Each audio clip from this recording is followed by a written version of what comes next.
So hello dear friends, welcome to the discussion paper for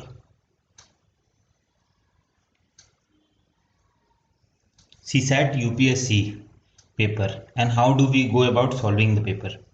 We'll try to understand some of the rules that will help you to solve the paper, and we'll also try to discuss some of the previous year papers to understand if these work or not.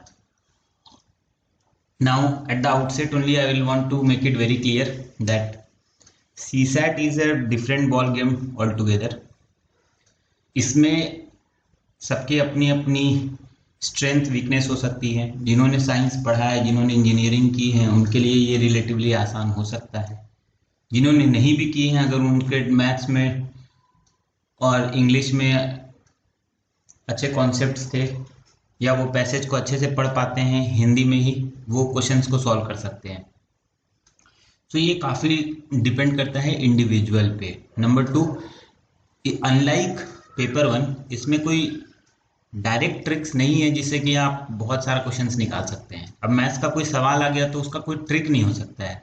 These have to be practised unlike the paper 1 where we can apply some common sense all together. Number 3, जो भी मैं आपको बताऊंगा ये मेरे बायस के साथ होगा, और शुरू में ही मैं बता देना चाहता हूँ कि इसके लिए मुझे बताना बहुत ज़्यादा डिफिकल्ट है क्योंकि मुझे ईजी लगती हैं चीज़ें। So whatever one can see comfortably it, I may not be able to see the perspective of all of you जिनको टफ लग सकता है। सो हैक्स तब निकालता है आदमी जब उसे कोई चीज़ डिफिकल्ट लगता है और उसमें वो ढूंढता है कि उसे किस तरह से सिंप्लीफाई किया जाए। मैथ्स के सवाल का हैक्स निकालना बहुत मुश्किल है। However I will tell you the easy way जिससे मैं सॉल्व करता हूँ जनरली, और क्या क्या चीज़ें देख के जाता हूँ। नंबर 5, अगर मैथ्स के कोई सवाल आते हैं तो किसी के लिए वो आसान हो सकता है, किसी के लिए वो डिफिकल्ट हो सकता है। DI डेटा इंटरप्रिटेशन किसी के लिए आसान हो सकता है, किसी के लिए मुश्किल हो सकता है। तो इसमें काफ़ी ज़्यादा डाइवर्सिटी है। Number 6, questions are becoming difficult. Objectively if we see, questions are difficult और धीरे धीरे डिफिकल्टी लेवल बढ़ रहा है। So there is a genuine fear कि इसमें कई लोगों का कट ऑफ क्लियर नहीं हो पा रहा है, and that is indicating that people should give it a good focus, good attention. You should at least solve 5-6 year paper questions if you are not comfortable in this paper. If you are comfortable and if you feel confident कि 100 number से ऊपर आ जाएगा, you should not. But if you feel you are somewhere around 80-85, then you should always go to the exam hall after solving some papers. Now in this the questions are 80 only, each of them have 2.5 marks. So as per se time is just about sufficient. It is not कि time बहुत ज़्यादा होता है आपके पास, just about sufficient और just कम, ऐसे समझ सकते हैं। या तो आपको कम लगेगा थोड़ा या ज़्यादा लगेगा, लेकिन जनरली एग्जाम कंडीशन में टाइम कम लगता है थोड़ा। तो we have to be very smart in selecting our questions, our strength based questions. होता क्या है कि ये कई पेजों में आता है, 40 पेज में सवाल हो सकता है, कई सारे पैसेज होते हैं। तो इसके कारण क्या होता है कि कई सारे आसान सवाल हो सकता है बीच में छुपे हुए हों मैथ्स के, लाइक प्रॉफिट एंड लॉस के। तो हमें कोशिश ये करना चाहिए कि सवाल नहीं छूटना चाहिए किसी भी हाल में। When we are attempting the paper in the examination, हर सवाल को एक बार जरूर देख लें, भले हम उसे छोड़ दें दैट इज डिफरेंट, बट ना देख के छूट गया is a very difficult situation. So now we will come to how to go about solving paper. Again, these rules will always stay in any of the examination. Read this slide once.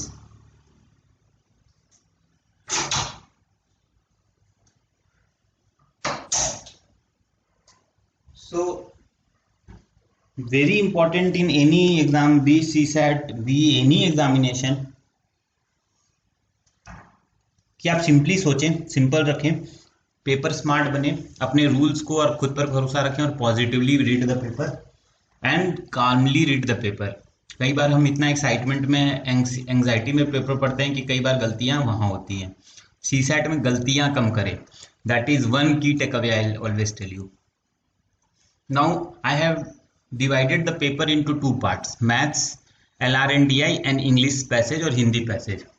Now, since I always used to see the paper in English language, therefore I'll make this video in terms of how to go about reading the paper if we are reading from English perspective. Now, LR is logical reasoning and DI is data interpretation. So तकरीबन 50 से 55 सवाल होते हैं ये मिला के, और English passage वाले में 25 से 30 सवाल होते हैं हर साल. नाउ क्या क्या चीज़ें हैं जो हम पहले कर सकते हैं और क्या क्या चीज़ें आसान होती हैं, मैं वो आपको बताता जाऊंगा. तो सेट थ्योरी के काफ़ी सारे क्वेश्चंस होते हैं. जैसे 11 लोग हैं जो सिर्फ हॉकी खेलते हैं पैंट पहन के, और 12 लोग हैं जो सिर्फ ये पहन के खेल रहे हैं शर्ट पहन के. तो कितने लोग हैं, और टोटल 19 लोग हैं मान लीजिए, तो कितने लोग हैं जो दोनों यूनिफॉर्म पहन के खेल रहे हैं. तो this questions are very simple. अगर आप सेट थ्योरी में वेन डायग्राम ठीक से बनाना जानते हैं, या all eggs are this, all apples are fruits, all fruits are not this, तो उसमें भी आप वेन डायग्राम बना बना के उसके अंदर आएगा या उससे क्रॉस लिंक करेगा. ऑल वाला जो क्वेश्चन होता है इस तरह से, उसको आप काफ़ी हद तक सॉल्व कर सकते हैं. तो इसका जिसको डाउट लगता है प्लीज़ प्रैक्टिस. मैं वो सब चीज़ें बताऊंगा जो कि करने से फ़ायदा होगा. इस चीज़ को करने से आपको काफ़ी फ़ायदा होगा. सेट थ्योरी के क्वेश्चन डू प्रैक्टिस. फिर ऑप्शंस को फिट करके देखिए. इसका क्या मतलब होता है, कई बार होता है कि हम ऑप्शंस को सिंपली क्वेश्चन में डालें तो हमारा आंसर निकल जाता है. हम लोग देखेंगे कई सारे ऐसे सवाल होते हैं और काफ़ी इजी होता है ऑप्शंस को फिट करना. काउंटिंग वाले क्वेश्चंस में भी इजी हो सकता है. देन जैसे ये सवाल आता है कि कहीं ग्रेटर देन लेस देन वाला जो क्वेश्चंस रहता है, तो उसमें ये रहता है कि जैसे A is less than B is less than C is less than D, तो आप एक नंबर मान लीजिए उसके जगह. आप इस तरह से मान लीजिए कि ये 1 है, ये 2 है, ये 3 है. तो ऐसे सवाल में आपको काफ़ी फायदा मिलता है. Then go for questions that have different options. इसका क्या मतलब है, कई बार मैथ्स के जो सवाल आते हैं उसमें ऑप्शंस जैसे होंगे 50, देन दूसरा ऑप्शन होगा आपका 100, तीसरा ऑप्शन होगा 150, या बड़े बड़े ऑप्शंस में भी लाइक 50,000, 60,000, 70,000. तो ऐसे क्वेश्चंस को सॉल्व करने का कोशिश करना चाहिए जिसके ऑप्शंस दूर दूर होते हैं. इसका क्या फायदा होता है कि अगर आप उसके नज़दीक भी पहुंच गए तो ऑप्शंस इलिमिनेट करके आप आंसर पहुंच सकते हैं. लेकिन अगर बहुत क्लोज ऑप्शंस हैं तो बहुत डिफिकल्ट हो जाता है उस क्वेश्चन को एक्चुअली में थोड़ा सा उसको गेस करके सॉल्व करना. इसलिए ऐसे सवाल बनाने चाहिए. आगे बढ़ते हैं हम लोग. लूडो डाइस प्रॉब्लम को प्रैक्टिस करना चाहिए. लूडो डाइस को इस तरह से देख सकते हैं हम लोग. विजुलाइज करने का एक तरीका होता है जो कि आप लोग नहीं जानते हैं, तो आप लोग फिर इसको सीख भी सकते हैं कि ये इसके अदर साइड पे है. कोई भी किताब उठा लीजिए, तो 1 2 यहाँ 3 यहाँ 4 यहाँ 5 यहाँ 6, तो लूडो डाइस को इस तरह से उसके 6 कौन सामने है कौन उसके पीछे है इस तरह से किया जा सकता है. और ऐसे ही करते हैं मैक्सिमम लोग, मतलब this is the common way around. Then cutting of the cube problems, पता नहीं लोग कैसे करते हैं. मैं जो था रूम देखता था हमेशा, जो भी एग्जामिनेशन रूम में रहता था कि इस क्यूब को ये स्लाइस किया गया, इतना रंगा गया, तो मैं हमेशा रूम में विजुलाइज करने की कोशिश करता था. I know there are tricks other than that, लेकिन मुझे क्यूब हमेशा, जिस भी एग्जामिनेशन हॉल में आप बैठे हैं उसके रूम को देखिए कि आपको सबसे अच्छा क्यूब क्यूबॉइड का वही रहेगा. देन सरफेस एरिया क्या होता है, एरिया ऑफ द ट्रायंगल जैसे half into length into breadth होता है, या पाई आर स्क्वायर इसका एरिया हो गया सर्कल का, या 2 पाई आर एच हो गया, पाई आर एच हो गया, या पाई आर एल होता है, किसी का 2 पाई आर एच होता है, पाई आर स्क्वायर एच होता है वॉल्यूम. तो वही क्यूब क्यूबॉइड वॉल्यूम्स, ये सब जो भी सिंपल चीज़ें होती हैं इनको एक बार हमें आना चाहिए. A square L into B, these things can't be left out के एग्जामिनेशन में, हम सोचेंगे इसके बारे में. देन पाइथागोरस थ्योरम, जैसे 3 4 5 होगा एक पाइथागोरियन ट्रिपलेट, देन 5 12 13 होगा एक Pythagorean triplet. These things you must know. There will be 1 और 2 questions which will be speed का कोई सवाल होगा, हाइट एंड डिस्टेंस का कोई सवाल होगा जो कि डायरेक्टली उसके एप्लीकेशन से बन जाता है. सरकमफेरेंस, सिमिलर ट्रायंगल का जो कॉन्सेप्ट होता था, सिमिलर ट्रायंगल का कॉन्सेप्ट जैसे हम पढ़ते थे कि सिमिलर ट्रायंगल में ये हम पढ़ा करते थे. एक बार देखते हैं हम लोग फिर से कि सिमिलर ट्रायंगल का मैं क्या बताना चाह रहा हूँ आप लोगों को, कि ऐसा कई सारा सवाल होता है जिसमें यहाँ मान लीजिए हम लोग ऐसे ट्रायंगल है और एक ट्रायंगल यहाँ पे है, तो ये दोनों ट्रायंगल में ये वाला साइड अगर 2x है तो ये 2:3 रेशियो है, तो ये वाले और ये वाले में भी ये टोटल 2 होगा तो ये टोटल 3 होगा, तो ये बचा हुआ पार्ट 1 होगा. तो इससे कई सारा सवाल बन जाता है और सारे सवाल इसी तरह से बनते हैं. ये 2 होगा तो ये टोटल 3 होगा, तो ये बचा हुआ 1 होगा. Similar triangles, congruent triangle, these things always help in the examination. उसके बाद हम आगे बढ़ते हैं तो हम देखते हैं डीआई क्वेश्चन जनरली इजी होते हैं, इसलिए पढ़ लीजिए। डेटा इंटरप्रिटेशन के सवाल टफ नहीं होते हैं। जीएस नॉलेज, जैसे एक दो बार पूछा गया कि रेपो इंक्रीज होगा तो क्या होगा, तो कई सवाल आप जीएस नॉलेज का भी टेस्ट कर लेता है ये लोग, कि आपसे पूछ देगा डिपेंडेंसी रेशियो पॉपुलेशन में, डेथ ज़्यादा है, अगर डेथ रेशियो दिया हुआ है, ग्रोथ रेशियो दिया हुआ है, तो पॉपुलेशन रेशियो, तो आपको पता होना चाहिए कि growth minus death will be population ratio. Repo अगर बढ़ रहा है, इसका मतलब कि गवर्नमेंट एंटी इन्फ्लेशनरी मेजर ले रहा है। तो जीएस को आप सेग्रीगेट करके पेपर 2 से नहीं देख सकते, ये बहुत ही इंपॉर्टेंट पॉइंट है जो कि याद रखने का चीज़ है। कौन कहाँ रहता है, क्या करता है, 4 लोग हैं, 4 फ्लैट में रहते हैं, 4 काम करते हैं, इसका एक ग्रिड तरीका होता है सॉल्व करने का। ऐसे करके ग्रिड आपने बना लिया, राइट हैंड साइड में भी, लेफ्ट हैंड साइड में भी, फिर आप क्रॉस करते जा रहे हैं। या तो आप ग्रिड से कर सकते हैं, मैं सिंपली करता हूँ, simply A B C D 4 आदमी हैं, जो जो डेटा देता है उसको यहाँ उसके सामने लिखता जाता हूँ, और जो डेटा उससे एक डेटा कुछ दिया उससे क्या क्या और इन्फेरेंसेज निकल सकता है उसको क्रॉस करता जाता हूँ। मतलब ये इसके साथ नहीं हो सकता तो ये इसी के साथ होगा। हम लोग देखेंगे भी एक दो सवाल में कैसे किया गया।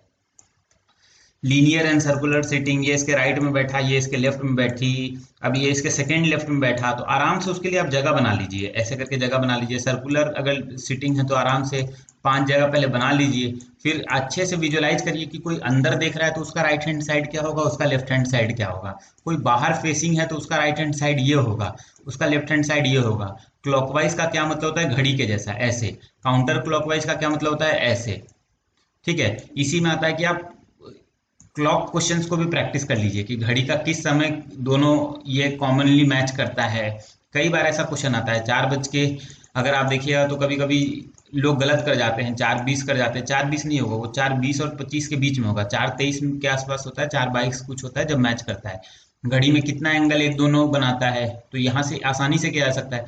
अगर ये 180 डिग्री बनाता है तो हर के बीच में 30 डिग्री एंगल होगा, तो एंगल आपको पता होना चाहिए कितना बनता है सबके बीच में, सिंपल सिंपल चीज पता होनी चाहिए। फिर कितनी बार मिनट हैंड और आवर हैंड मैच करेगा एक एक पूरे दिन में। फिर अगर हम घड़ी को 12 की जगह 24 भाग में बांट देंगे तो जो एंगल अभी 30 डिग्री का है वो 15 डिग्री का बन जाएगा। क्लॉकवाइज क्या होता है, एंटी क्लॉकवाइज क्या होता है, these are things which you should practise if you are. And मैं भी ये वीडियो उन्हीं के लिए बना रहा हूँ जिनको डिफिकल्टी होता है, जिनको अगर आता है उसके लिए तो फिर कोई दिक्कत ही नहीं है। देन वी शुड ऑल्सो कि भाई डिस्टेंस रिलेटेड, मैं 5 मीटर ईस्ट गया, फिर नॉर्थ गया, फिर 3 मीटर वेस्ट आ गया, फिर साउथ आ गया, तो कई बार होता है कि मैं वहीं आ गया, या कई बार होता है कि मैं एक पाइथागोरियन ट्रायंगल पे पहुंच जाता हूँ जिसमें ये 4 है ये 3 है, तो मैं 5 मीटर अब नॉर्थ ईस्ट में हूँ। तो ये सब सवाल आसानी से बन जाता है अगर आप उसमें ध्यान दें। या कई बार होता है मैं 1 पे हूँ तो मैं √2 पे हूँ, अब √2 1.414 होता है, ये आपको पता होना चाहिए इतना। वहां आप √2 कैलकुलेट नहीं कर सकते हैं, वहां आप √3 कैलकुलेट नहीं कर सकते हैं, 1.732 होता है। There are things which you should be knowing. हाँ, √5 क्या होता है ये मुझे नहीं पता, लेकिन मुझे पता है ये 2 पॉइंट समथिंग होगा। मतलब बेसिक चीजें आपको पता होनी चाहिए। रिलेशनशिप प्रॉब्लम, मेरा बेटा मेरी माँ का क्या लगेगा, तो भाई मेरा बेटा है तो मेरी माँ का क्या लगेगा, तो या तो नाती लगेगा या तो पोता लगेगा। मतलब ऑल आई एम सेइंग कि वो ग्रैंड मदर लगेंगी उनकी। मैं मेरे बेटे की बहन की क्या लगूंगी, तो मैं मेरे बेटे की बहन की माँ लगूंगी फिर से। ठीक है, और basically he says that his sister his sisters brother, इस टाइप से क्वेश्चन किया जा सकता है। हिज सिस्टर्स ब्रदर, तो या तो वो खुद के बारे में बोल रहा है या वो दूसरे भाई के बारे में बोल रहा है। तो इस तरह से आपको सोचना चाहिए। ये बेसिकली स्त्रीलिंग पुल्लिंग को भी 2 तरह से सेग्रीगेट करने का पढ़ाया जाता था जब हम लोग कैट क्लासेस देखते थे। इस तरह से कुछ कुछ आप सीधे उसके नीचे M F लिख सकते हैं, मेल फीमेल करके, उसको जरूर बनाइए। जब भी आप ट्री बनाते हैं, इसमें ट्री बनाना रहता है, ऐसे करके आप ट्री बनाते हैं कि यहाँ पे एक ट्री हो गया, ये जैसे ये हमारी ग्रैंड मदर हो गई, तो उनके जो बच्चे हो गए वो इस लेवल पे आएंगे सब लोग, अब उनके जो बच्चे हो गए वो इस लेवल पे आएंगे, तो देखने में आसान होता है। ट्री तब बनाना चाहिए खासकर जब 7 8 या 5 प्रॉब्लम उससे दिया हुआ है लाइन से, कि अब ये इसका क्या लगा, ये अगर प्रोफेसर हैं तो ये टीचर कौन है। इस तरह का बहुत सारा सवाल आता है जिसको हम ट्री बना के, अच्छे से ट्री बना के, तो इसमें कई बार होता है वी कांट से, वो भी आंसर निकलता है कई बार, कि हम श्योरली नहीं कह सकते कि इन दोनों में से कौन सा ये है। और कई बार आपको नहीं समझ में आता है तो आप ऑप्शन भर के देखिए कि अच्छा इसको अगर कंफ्यूज हो रहे हैं तो ये अगर ग्रैंड मदर होती तो फिर क्या क्या होता। कई बार इस तरह से बना सकते हैं। प्रॉफिट लॉस के बेसिक सवाल आने चाहिए आपको, कि प्रॉफिट लॉस का बेसिक सवाल मैं जैसे आपको बताता हूँ कि क्या है।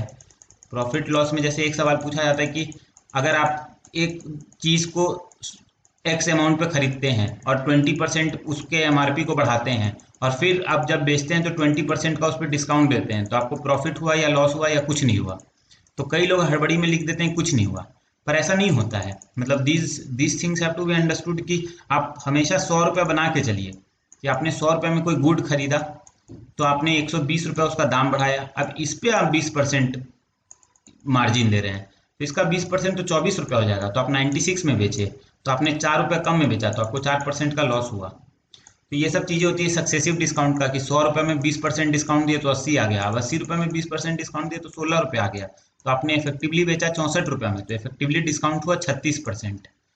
तो मैं तो हमेशा ऐसे बनाता हूँ, कई लोग इसमें फॉर्मूलाज बहुत सारा बना के बैठे हुए हैं, D1 plus D2 minus D1 into D2 by 100, ये सब बहुत सारा फॉर्मूला है कि 20 प्लस 20 माइनस 20 इंटू 20 बाई 100, तो 40 माइनस 4, इससे आ जाता है 36। लेकिन आपको 100 के बेसिस पे बनाना चाहिए। कंपाउंड इंटरेस्ट का बेसिक फॉर्मूला आना चाहिए 1 plus r by 100 to the power n. N basically 2 3 से ज़्यादा नहीं देता ये लोग, और ये लोग 1.1 का टू द पावर 3 देता है, 1.2 का टू द पावर 3 देता है। इसको याद करके जाइएगा क्या क्या होता है। एक होता है 1.331, एक होता है 1.728 आई गेस, तो ये जरूर याद कर लीजिए। 1.1 का स्क्वायर क्या होता है, 1.1 का क्यूब क्या होता है, ये एग्जाम में आता है हमेशा। सीरीज एंड सीक्वेंस कंप्लीशन को ध्यान से देखिए कि कौन सा आंसर फिट करके सीरीज बन जा रहा है। बहुत सिंपल सा होता है, कभी कोई स्क्वायर कर देगा, स्क्वायर -1 कर देगा, कभी कुछ रहेगा, कभी क्यूब +1 रहेगा या -1 रहेगा। एक बार नंबर्स को जरूर देखिए और फील लीजिए कि दोनों के बीच का डिफरेंस क्या है, इन दोनों के बीच कितना डिफरेंस है, इन दोनों के बीच कितना डिफरेंस है, क्या कोई ऐसा चीज है जिससे फिट बैठ रहा है। इसमें अगर नहीं भी आपको आंसर आता है तो नियर जो अगर ऑप्शंस वेवर्ड हैं तो नियरेस्ट जो फिटिंग आ रहा है उसके साथ आपको जाना चाहिए। आगे बढ़ते हैं हम लोग, तो हम देखते हैं कि बेसिक परमुटेशन एंड कम्बिनेशन आना चाहिए कि 4 में से 2 चीजें उठानी है, तो उसका मतलब होता है 4C2। 4C2 का मतलब होता है 4 इंटू 3 बाई 2 इंटू 1, मतलब 6 तरीके से हम उठा सकते हैं। 4 चॉकलेट रखे हुए हैं, कोई भी बच्चे को 2 चॉकलेट उठाना है। अब इसका सवाल जनरली क्या पूछता है एग्जाम में कि आपके पास ये है, मान लीजिए 4 वर्टिसेज हैं, तो उसमें आप कितना डायगोनल बना सकते हैं। 4 वर्टिसेज में आप कितना डायगोनल बना सकते हैं, तो हमको पता है 2 ही बना सकते हैं, एक ऐसे एक ऐसे। इसी तरह से आपसे पूछता है 8 10 12 शेप है, तो आप कितना डायगोनल बना सकते हैं। डायगोनल बनाने के लिए हमको क्या चाहिए, 2 पॉइंट चाहिए, ये चाहिए ये चाहिए, पर वो 2 नजदीक वाला पॉइंट नहीं हो सकता है, तो वो साइड बन जाएगा। तो इसी क्वेश्चन को देखते हैं। तो 4C2 हम कोई भी 2 पॉइंट को ज्वाइन करते हैं, माइनस अगर हम कोई भी साइड पॉइंट को ज्वाइंट करें, तो साइड पॉइंट को ज्वाइन करने का क्या तरीका है, 4 में से कोई भी एक कॉर्नर उठा लें, तो -4C1, तो 6 माइनस 4 इक्वल टू 2, तो 2 ही डायगोनल बन सकता है। इस तरह से बहुत बार आंसर आता है, कई आंसर होगा आपका 8C2 माइनस 8C1, 8C1 8 ही होगा, या 10C2 माइनस 10C1, ये बहुत बार आता है ये सवाल। रेशियो प्रोपोर्शन आना चाहिए कि 10:30 इज इक्विवेलेंट टू क्या, इज टू दिस। तो सिंपल रेशियो का सवाल होता है, ये सब आना चाहिए, बनाना चाहिए आपको एग्जाम में भी। क्वाड्रेटिक सॉल्यूशंस का यार x² इक्वल टू 4 है, तो x का 2 सॉल्यूशन होता है, ये हमेशा याद रखिए, कभी मत भूलिएगा। और ऐसा सवाल जैसे x अगर -1 से 3 के बीच दिया हुआ है, तो x², ये जनरल मिस्टेक्स जो लोग करते हैं, x² फिर 0 से स्टार्ट होगा ना, क्योंकि 0 भी तो आएगा बीच में।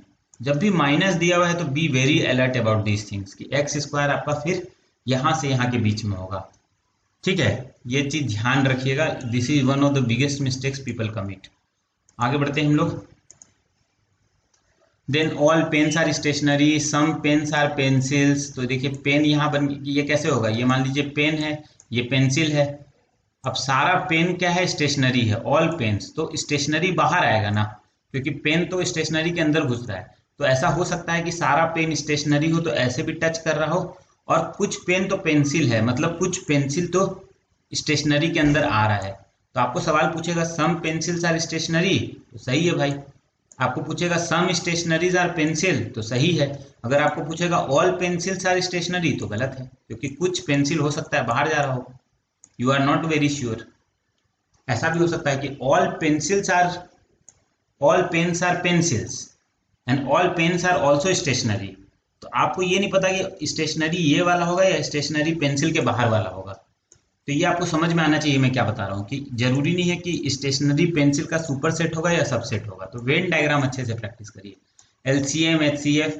LCM प्रॉब्लम आता है कि कुछ लोग दौड़ रहे हैं इधर से, ये 4 मीटर से दौड़ रहा है, ये 6 मीटर पर सेकंड से दौड़ रहा है, तो जब LCM आएगा तब उस पर दोनों मैच करेंगे।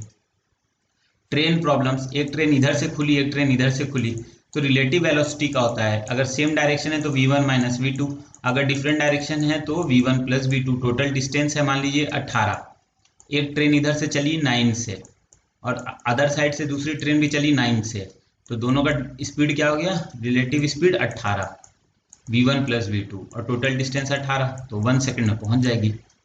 किलोमीटर पर आवर का कन्वर्जन हमेशा याद रखिए 5/18 मीटर पर सेकंड होता है। अब ये देखिए a is less than b, b is less than c, तो हम पक्का कह सकते हैं कि a is less than c। अब ये भी दिया हुआ है d is less than c, but we can't say कि d is less than a या a is less than d, ऐसा हमें पता नहीं ना है। एग्जाम्पल a 2 हो सकता है, b 5 हो सकता है, c 9 हो सकता है, पर फिर d तो 7 भी हो सकता है, d 1 भी हो सकता है, d 0 भी हो सकता है। तो ये सब चीज ध्यान दिया करिए कि ऐसा डायरेक्टली नहीं सोचना है, और ये सब सही भी करते हैं मैक्सिमम लोग, पर केयरफुल रहना है कि ये सब क्वेश्चन गलत ना हो जाए एग्जाम में। देन मैंने बताया उसी तरह से रिलेटिव स्पीड का है कि एक पानी में कोई नाव चल रही है तो विद द करंट होगा तो स्पीड बढ़ेगा, अगेंस्ट द करंट होगा तो स्पीड घटेगा। इस पे क्या सवाल पूछता है कि अगर अगेंस्ट द करंट है तो y माइनस एक्स इंटू उसका टाइम दे देगा आपको 20 इक्वल टू डिस्टेंस, और फिर दे देगा अगर विद द करंट है तो जल्दी कवर कर रहा है इक्वल टू 15 मिनट में सेम डिस्टेंस। तो हमेशा कई बार इसमें क्या होता है, रेशियो निकाल लीजिए, ये तो 1 आ जाएगा और इसका रेशियो आ जाएगा 4/3, तो आपको x:y का रेशियो इसको सॉल्व करिएगा तो आ जाएगा कि करंट इज टू इसका क्या रेशियो है, आसानी से निकाल सकते हैं आप। डिस्टेंस स्पीड इनटू टाइम होता है, कई बार डिस्टेंस को फिक्स रख के, क्योंकि सेम टाइम में लोग कवर कर रहे हैं, अगर आप डिस्टेंस निकाल लिए तो वेलोसिटी का आपको कई बार बोलता है कि स्पीड का आप रेशियो निकालिए, तो ये चीज याद रखिए, इससे कई बार सवाल आता है। कॉस्ट प्राइस क्या होता है, सेलिंग प्राइस, एज प्रॉब्लम, मेरे पिताजी मेरे से 2 गुना बड़े थे जब मैं 2 साल छोटा था, तो x मानिए ठीक से, और x माइनस 2 अगर था मैं 2 साल पहले तब मेरे पिताजी 2x थे, आज 25 साल बाद मेरे पिताजी मेरे से 1.8 गुना बड़े हैं, तो यहाँ भी 25 करना पड़ेगा और यहाँ 1.8 करना पड़ेगा। ऐसे सवाल में ध्यान से बनाइए। Probability of picking balls, ludo game probability की एक बार में हमने डाइस फेंका तो उसे 3 से बड़ा नंबर आने का क्या चांस है, तो 3 से बड़ा में 3 नहीं आएगा, 4 5 6 टोटल नंबर आएंगे 6, तो 4 5 6 में कोई भी आ सकता है, 3 टोटल आ सकते हैं सैंपल 6, तो प्रोबेबिलिटी हो जाएगी हाफ। ये सब चीज को समझना है। बॉल्स पिकिंग की, यहाँ पे रेड बॉल है, ग्रीन बॉल है, अब इतना रेड बॉल है, इतना ग्रीन बॉल है, तो हम इतना रेड बॉल को पिक करें उसकी क्या प्रोबेबिलिटी होगी। ये सब क्वेश्चन हर साल कुछ ना कुछ फॉर्म में आता है। मैं आपको ये इसलिए बता रहा हूँ कि इसको प्रैक्टिस करने से एग्जाम में आपको फायदा होगा, यही सब टॉपिक से क्वेश्चन आएंगे। देन लाइन का सिंपल प्लॉट कि y equal to x plus 3 x y minus x equal to 5, ऐसा लाइंस कैसा बनेगा। क्वाड्रेंट किसको बोलते हैं, ये x प्लस प्लस है, ये माइनस प्लस है, ये y एक्सिस है, ये x एक्सिस है, x एक्सिस पे y इक्वल टू 0 होता है। ये सब बेसिक चीजें जो आपको पढ़ना ही पड़ेगा। देन अगर बिल्ली दिल्ली है तो हेन क्या है उसमें, तो ये बहुत आसान सा सवाल होता है, इसमें चेंज करके सब्सटीट्यूट करके हम लोग निकाल सकते हैं। इसमें कैसा चेंज किया गया है अल्फाबेट्स का, ए टू जेड लिख लीजिए, उसके नीचे लिख लीजिए बिल्ली को दिल्ली कैसे बनाया, उसी तरह से इसको चेंज कर दीजिएगा। बेस ईयर देखिए कि 1991 अगर कुछ ये था, 1991 का सितंबर अगर ये था, तो उससे ये सब में ईयर वाले प्रॉब्लम में लीप ईयर का जरूर ध्यान देना है कि कौन कौन सा क्वेश्चन में लीप ईयर आएगा।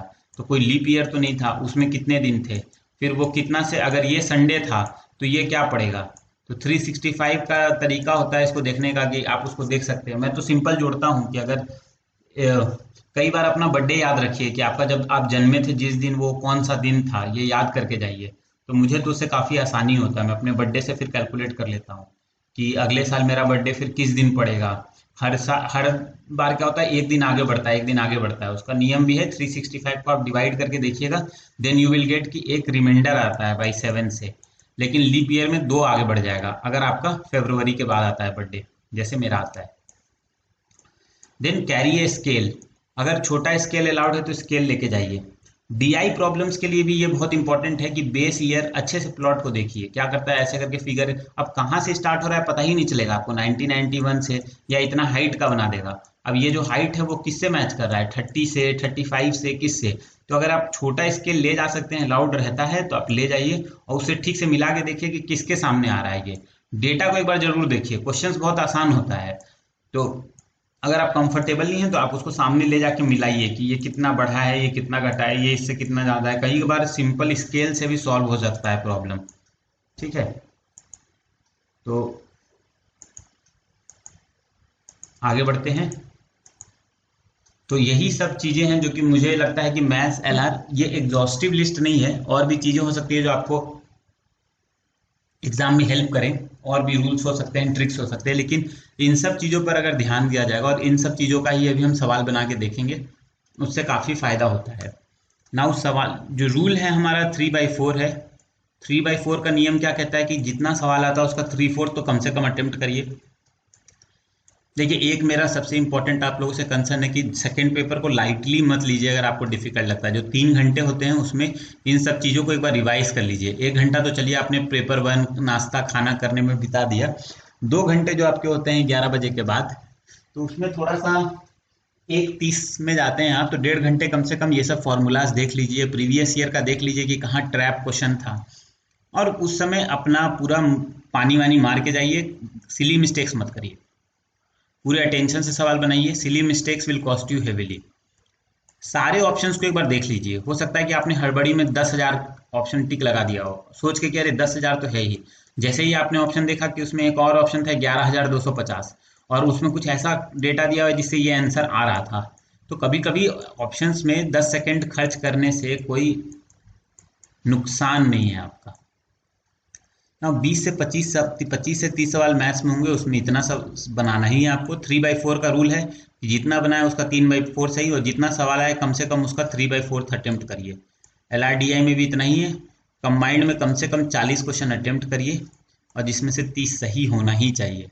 और 1 घंटा 5 मिनट से 1 घंटा 15 मिनट में मैथ्स DI बना लेना चाहिए। मेरा यही कहना है और मेरा हमेशा यही मानना है कि पैसेज को अलग बनाना चाहिए और इसको अलग बनाना चाहिए, क्योंकि मैथ्स का एक अलग फ्लो होता है, मैथ्स लॉजिकल रीजनिंग का। अगर आप फंसने लगे हैं कोई सवाल में, उसको छोड़ दीजिए, उस समय कोई दिक्कत नहीं है। 1 ही घंटा बनाइए, लेकिन एक साथ बनाइए, मैथ्स के सारे प्रॉब्लम एक साथ बनाइए। मेरा दूसरा कहना है, मैथ्स के प्रॉब्लम को जनरली पहले बना लेना चाहिए। जो 50 से 55 सवाल है उसमें 20 से 25 तो एकदम आसान से सवाल आते हैं, सॉल्वेबल प्रॉब्लम्स, तो उसका तो आप नंबर लूज नहीं कर सकते। कम से कम you will have 50 marks, at least 50 marks in your hand. कुछ नहीं तो 40 मार्क्स तो आपके आ जाएंगे ना, अगर आपको डर लग रहा है कट ऑफ का। 20 से 25 सवाल काफ़ी आसान होते हैं, तो डोंट, पैसेज पढ़ने में टाइम लगता है, इसीलिए कम से कम ये 40 नंबर सिक्योर कर लें, and then you can go for the passage. हमेशा 1 घंटा पहले मैथ्स को देना चाहिए, it is a good rule. Last में मैथ्स के क्वेश्चन में समय कम बचता है तो दिमाग भी नहीं चलता है, इसलिए कामली स्टार्टिंग में कम सवाल ही बनाए, पर सही बनाए। Accuracy will matter in this case, क्योंकि ईच क्वेश्चन कैरीज 2.5 मार्क्स, तो सही बनाने का कोशिश करिए। मान लीजिए, लेकिन मैं उनके लिए कह रहा हूँ अगेन कि जिनका नहीं बन पाता है, आप फिर भी 50 से 55 क्वेश्चन आता है, उसमें 40 क्वेश्चन तो अटेम्प्ट करिए ही करिए, जिसमें 30 सही होगा अगर आप ठीक से करेंगे तो। Now we come to the next section, passage related. तो पैसेज रिलेटेड का मेरा तो रूल ऑफ थंब था, क्योंकि मेरे पास 50 मिनट बचेगा अगर मैं ये बना लेता हूँ, तो जब भी मैं पैसेज पढ़ूँ, अगर देखूँ कि पैसेज बड़ा सा लिखा है, छोटा सा है तो कोई दिक्कत नहीं, बड़ा सा लिखा है तो क्वेश्चंस को पहले जरूर पढ़ लीजिए, और ऑप्शंस को भी पढ़ना साथ साथ शुरू करिए। जहां भी आपको बिना पैसेज पढ़े भी अगर ऐसा वर्ड दिख गया ऑप्शंस में, ये सब कभी नहीं होगा। अभी तक यूपीएससी का यही है, all, only, none, never, eliminate directly. तो होगा क्या कि आपने ऑप्शंस देखा, पहले क्वेश्चन पढ़ा, ऑप्शन देखा, 2 ऑप्शंस पहले ही इलिमिनेट हो जाएंगे, अब बचेंगे 2 ऑप्शंस। अब उन 2 ऑप्शंस के वर्ड्स को एक बार देख लीजिए, लाइक जनरली, समटाइम्स, ये सब जो वर्ड्स होता है, like some, generally, sometimes, generally सही होता है। एंड सेंटेंसेज, अब देखिए कि इस तरह के अगर वर्ड्स होंगे ऑप्शंस में, sustainable, under privilege, this passage talks about A trade off, इस तरह की चीजें, ये सब चीजें सही होती हैं जनरली। और यही आंसर होता है जनरली इस तरह का वर्ड्स। क्योंकि देखिए पैसेज यूपीएससी ने आपको इसलिए नहीं दिया है कि आप उस पैसेज को पढ़ के उसका एक समराइजेशन करिए।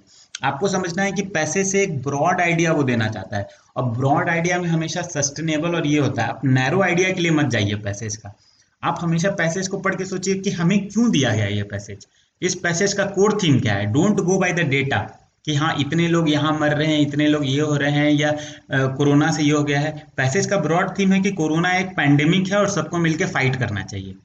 अगर वन लाइन में डिस्क्राइब करना है तो हमेशा खुद से सोचा करिए जब आप पैसेज बाद में पढ़ते हैं ऑप्शंस देखने के बाद। और अब यही मैं बताना चाह रहा था, जो आपके दो ऑप्शंस बचे हैं, जब आप पैसेज पढ़ते हैं और उन दो ऑप्शंस में वैसे कीवर्ड्स हैं, कीवर्ड्स लाइक सस्टेनेबल, ये लाइक इंडस्ट्रियल फार्मिंग, जो कि पैसेज में भी मेंशन्ड हैं, एग्जैक्टली उस वर्ड्स मेंशन्ड है, कॉरिडोर, ऐसे वर्ड्स, आंसर्स उसी में होंगे, जनरली आंसर्स उसी में होंगे, एकदम याद रखिएगा। हम लोग जब क्वेश्चंस करेंगे तो आप देखेंगे भी। उसके बाद वही मैं बोलना चाह रहा था कि राइटर का कंसर्न क्या है, आपको उससे उस पैसेज से क्या समझाना चाह रहा है, that should be your main idea.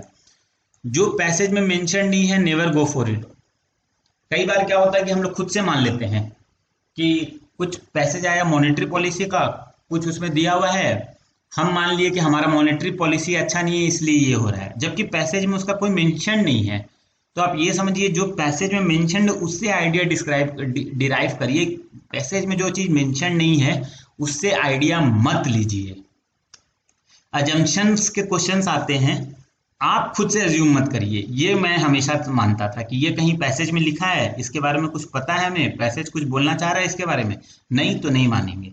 However having said that, जब मेरे पास समय कम बचता था मैं सिर्फ ऑप्शंस पढ़ता था और देखता था कि हाँ ये क्या जीएस में जैसा पढ़ाया गया है, क्योंकि क्वेश्चंस तो जीएस रिलेटेड ही होते हैं, क्लाइमेट चेंज, डेजर्टिफिकेशन, तो क्या ये सही लग रहा है, एप्लीकेबल है। अगर सही लगता था तो मैं बेस्ट ऑप्शंस के साथ चला जाता था, बिना पैसेज पढ़े ही स्मार्टली मैं जो भी टिक लगाता था उसमें 4 में से जनरली 2 सही 3 सही हो ही जाते थे, क्योंकि आंसर तो उसी में से कोई होगा जो आप टिक लगा रहे हैं। और आपको पता ही है कि कीवर्ड्स लाइक सस्टेनेबल ये सब वर्क करेगा, ओनली और ये सब नहीं रहेगा, तो उनको क्रॉस कर देता था। जो सही लगता था हाँ ये भी हो सकता है, शायद पैसेज ये कह रहा होगा, ये ठीक लग रहा है, इसके बारे में कहा गया होगा, ऐसे सोच के। जब बहुत बड़ा पैसेज है, छोटा पैसेज है तो you can quickly go through the passage. और जब आप पैसेज के क्वेश्चंस करने लगते हैं, जब 1 घंटा हो जाता है तो मैथ्स के सारे क्वेश्चंस को रंग लीजिए। रंग लेना टाइम पे ये बहुत इंपॉर्टेंट है। मार्क योर शीट प्रॉपरली, क्योंकि इसमें नंबर बहुत रिस्की हो जाता है। मैं लास्ट में जो पैसेज पढ़ता था, मान लीजिए 2 मिनट बचे हैं, 5 पैसेज है, बेल बजने वाला है, जो पैसेज पढ़ लिया उसको रंग दिया, जो छूट गया वो छूट गया। सो इस तरह का स्ट्रैटेजी रहता था कि रंगते जाना है। एक बार में 1 घंटे के बाद मैथ्स के सारे रंग लेता था मैं। कई लोग जब बनाते जाते हैं उसी समय रंगते जाते हैं, I don't follow that rule, क्योंकि मुझे लगता है कि मैं डिस्ट्रैक्ट होता हूँ रंगने से। तो मैं 1 घंटे के बाद रंग लेता था, फिर 1 घंटे 40 मिनट पे रंग लेता था, और बचा लास्ट 15 मिनट में जो पढ़ा उसको रंगता चला गया। ये मेरा रूल होता है हमेशा। ठीक है, आगे बढ़ते हैं।